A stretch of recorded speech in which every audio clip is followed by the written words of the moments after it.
There's a picture of Jesus by Del Parsons that's very popular in the LDS Church.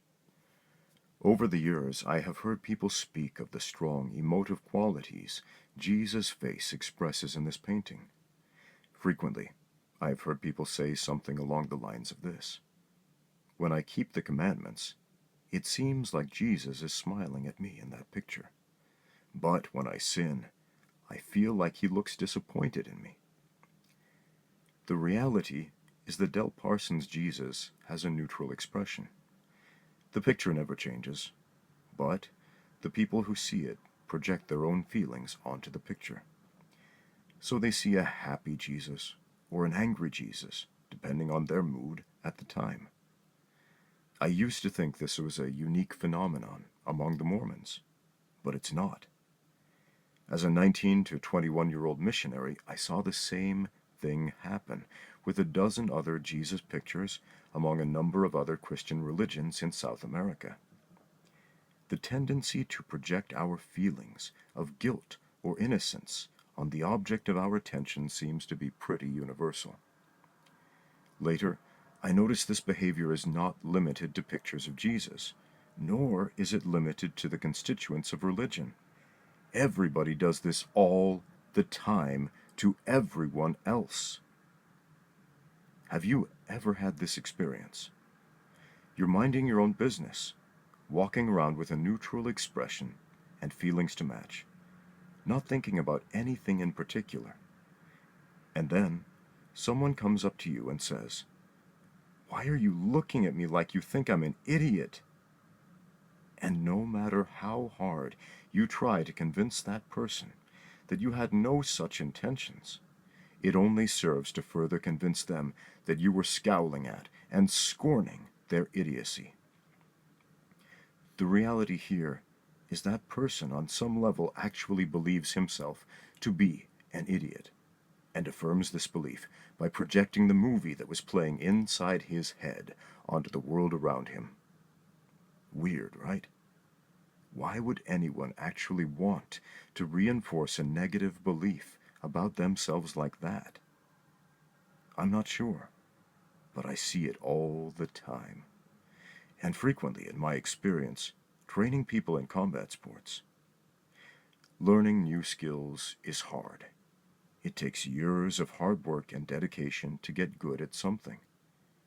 Fighting, in particular, is an exceptionally difficult skill set to master, because you're not only working to master your own body, as you do with most skills, you are also working to control someone else who is not just violently resisting, but also doing everything in his power to control, hurt, and demoralize you. But, for some reason, a lot of people who have never been in a fight seem to think it's a simple process that can be mastered in 3 easy lessons. So, I sometimes get some really self-deprecating prospective clients who hold themselves back, by 2 simple things. 1, not respecting the work involved, including an appreciation of the magnitude of the sheer amount of time involved.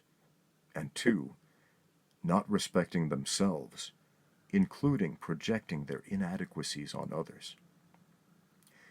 So sometimes I end up being a live-action version of Del Parsons' happy, angry Jesus, and I'll hear things like, "I'm not a quitter," "I'm not a wimp," or "You don't believe I can do it," when no such implications were made. Or transversely, I'll hear self-congratulatory boasts of self-affirmation made in my name, so to speak.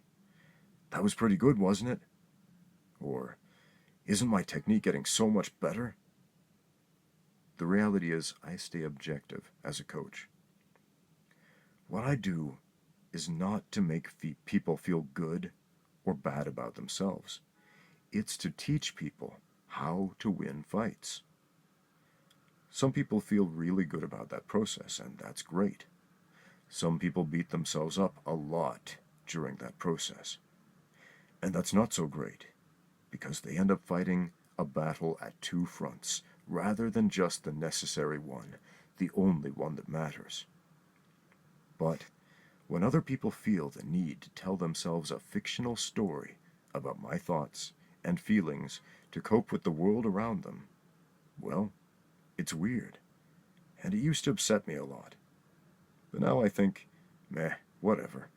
If this is what they need to believe to be happy today, as long as they're not working under the delusion that this is a long-term fix, then who am I to correct them? I wonder how Jesus feels about people projecting their feelings of guilt and innocence on his pictures. He objectively made it known that his mission was to bring about salvation and eternal life for those that believed in him for the glory of God the Father. In other words, he taught a message about the big picture, the long-term result, not the temporary here and now kind of satisfaction. However, today you'll see people from all kinds of Christian sects making claims that if you believe hard enough, Jesus will be your own personal magic genie who will grant you your mundane wishes based on your whims. You can chalk that under hashtag things Jesus never said. And while these people probably feel pretty good about themselves regarding this belief, they are objectively missing the point. I think everyone should train in combat sports, but not everyone needs to fight. In the long run, it doesn't matter if any of us becomes UFC champion of the world, as neat as that would be. But I do think eternity matters a great deal. And I do think that what we do here and now makes a difference in the long run. It's impossible to kill time without injuring eternity. Bonus points if you can cite the author of that quote without a search engine. Thanks for listening. Now, get out there and train.